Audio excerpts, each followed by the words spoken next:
ఇందిరమ్మ ఇళ్ల కేటాయింపులో అవకతవకలు జరుగుతున్నాయంటూ ఏకంగా డిప్యూటీ సీఎం భట్టి విక్రమార్క ఇలాకాలోనే ఓ మహిళ నిరసన కార్యక్రమానికి దిగటం జిల్లా వ్యాప్తంగా సంచలనంగా మారింది. మధిర నియోజకవర్గంలోని మధిర మండలం దెందుకూరు గ్రామం ఎస్సీ కాలనీకి చెందినటువంటి ఎలిజా శిరోమ్ అనేటువంటి మహిళ తన వెనకాల ఒక ఫ్లెక్సీ ఏర్పాటు చేసుకొని తనకు ఇందిరమ్మ ఇల్లు రాలేదంటూ నిరసనకు దిగింది.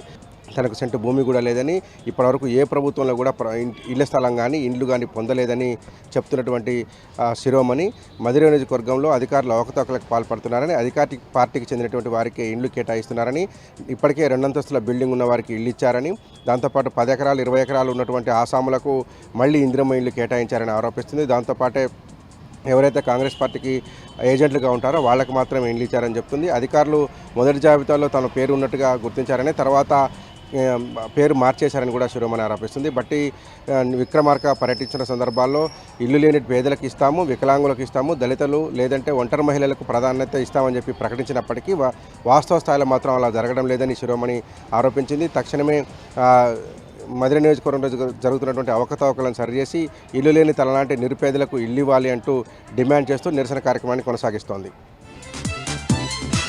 ఖమ్మం జిల్లా మధిర నియోజకవర్గంలోని మధిర తహసీల్దార్ కార్యాలయం ఎదుట పెద్ద ఎత్తున ఇల్లు లేనిటువంటి నిరుపేదలు ధర్నా కార్యక్రమానికి దిగారు. సిపిఎం నాయకులతో కలిసి వచ్చినటువంటి పేదలు తహసీల్దార్ కార్యాలయాన్ని ముట్టడించి కాంగ్రెస్ ప్రభుత్వానికి వ్యతిరేకంగా నినాదేశారు. కాంగ్రెస్ ప్రభుత్వం చెప్తున్నది ఒకటి, గ్రామ స్థాయిలో జరుగుతున్నది ఒకటి, పూర్తి అవకతవకల మధ్య ఇందిరమ్మ ఇల్లు కేటాయిస్తున్నారంటూ అక్కడికి వచ్చినటువంటి పేదలు వాపోయారు. ఖమ్మంపాటికి చెందినటువంటి ఒక కాంగ్రెస్ లీడర్ ఇందిరమ్మ ఇల్లు ఇప్పిస్తానని నమ్మించి తన దగ్గర 10,000 రూపాయలు లంచం తీసుకున్నాడని చెప్పి ఒక మహిళ ఆరోపించింది. ఇప్పటివరకు ఆ 10,000 రూపాయలు రాకపోగా ఇందిరమ్మ ఇల్లు కూడా కేటాయించలేదంటూ ఆ మహిళ జరుగుతున్నటువంటి ధర్నాలోనే తన ఆవేదనను వ్యక్తం చేసింది.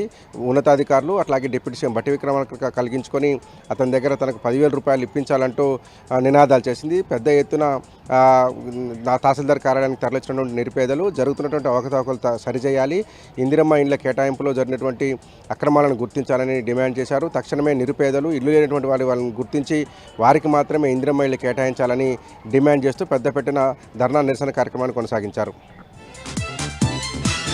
ఛత్తీస్గఢ్లో వరుసగా మావోయిస్టు పార్టీకి ఎదురుదెబ్బలు తగులుతున్నాయి. మొన్న సుక్మా జిల్లాలో, నిన్న బీజాపూర్ జిల్లాలో, ఇవాళ నారాయణపూర్ జిల్లాలో పెద్ద ఎత్తున మావోయిస్టులు లొంగిపోయారు. ఇవాళ నారాయణపూర్ ఎస్పీ రాబిన్సన్ గుడియా ఎదుట 22 మంది మావోయిస్టులు లొంగిపోయినట్టుగా ప్రకటించారు. ఇందులో 8 మంది మహిళలు ఉండగా 14 మంది పురుషులు ఉన్నట్టు తెలిపారు. కుతుల్ ఏరియా కమిటీ దళ కమాండర్ శుక్లాల్ కూడా లొంగిపోయినటువంటి మావోయిస్టులు ఉన్నారు. వీరి మీద 37 లక్షల రూపాయల రివార్డు ఉన్నట్టుగా పోలీసులు ప్రకటించారు. అబుజ్మాడ్ ప్రాంతంలో అత్యంత దట్టమైన ప్రాంతం, అక్కడ ఉన్నటువంటి మావోయిస్టులకు ఉన్నటువంటి పట్టుంది. ఆ ప్రాంతం సంబంధించినటువంటి కుతుల్ ఏరియా, ఆమ్దాయ్ ఏరియాకి సంబంధించినటువంటి మావోయిస్టులే ఇవాళ రాబిన్సన్ గుడియా ఎదుట లొంగిపోయినట్టుగా ప్రకటించారు.